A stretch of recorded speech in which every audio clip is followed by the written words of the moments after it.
ball joints tight, nothing's crazy looking as far as obvious stuff, but you can definitely feel it. I don't know if you can hear it.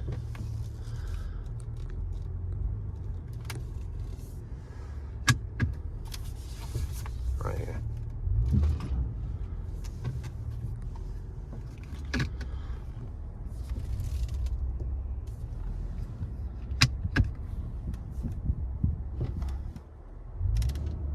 You can't hear it anymore, but it only happens when I go from reverse to drive.